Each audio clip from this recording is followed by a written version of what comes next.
Bonjour, je m'appelle Diane et je voulais vous partager une expérience qui incarne, de mon point de vue, mon rôle de doula. J'ai eu l'immense honneur d'accompagner une maman incroyable lors de sa grossesse et de la naissance de son premier bébé. Donc les doulas sont souvent perçus comme accompagnant que les accouchements à domicile ou les accouchements naturels, mais je trouve que nous avons aussi toute notre place en maternité dans des accouchements qui sont parfois plus médicalisés. Là, c'était un accouchement long, arrivé à la maternité un lundi soir vers 22 h parce que la maman commençait à avoir des contractions suite à un déclenchement, et repartie le mercredi matin à 7 h quand elle était bien installée en chambre avec son bébé. Donc je l'ai accompagnée de plusieurs manières. Au début, comme elle était en chambre, c'était surtout créer une ambiance cocooning, lui proposer un soutien physique, la masser, appuyer sur le sacrum pendant les contractions, lui suggérer des positions antalgiques. Puis ensuite, quand on a dû descendre en salle de travail parce que le travail n'avançait pas suffisamment et que l'équipe médicale souhaitait intervenir, c'était surtout du soutien émotionnel, la réconforter, essayer de la faire rire un peu, proposer un câlin pour apaiser ses larmes. Au moment de la pose de la péridurale, qui lui faisait peur, j'ai pu utiliser un outil qu'on avait pratiqué ensemble pendant sa grossesse, c'est l'hypnonatal. Et ça lui a permis de se réfugier mentalement dans un lieu sécurisant, donc qu'elle connaissait, qu'on appelle aussi le lieu ressource.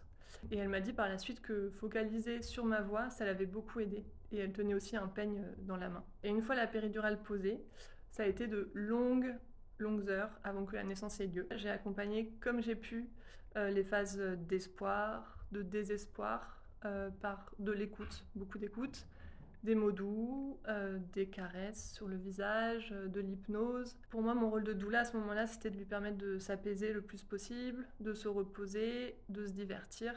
Rappeler aussi que c'était super tout ce qu'elle avait accompli jusqu'à maintenant.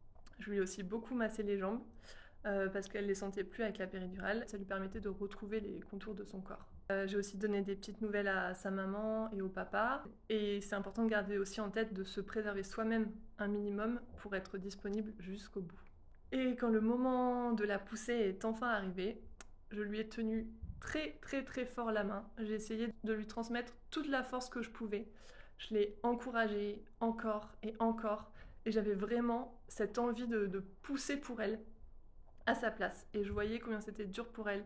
Et je voulais lui montrer qu'elle n'était pas seule, que j'étais à ses côtés et qu'elle allait y arriver. Et en tant que doula, il faut aussi savoir s'éclipser. Quand son bébé est né, je me suis éloignée pour lui permettre d'avoir un petit temps avec lui et avec le papa en visio. Voilà, donc 36 heures en 3 minutes, exercice difficile.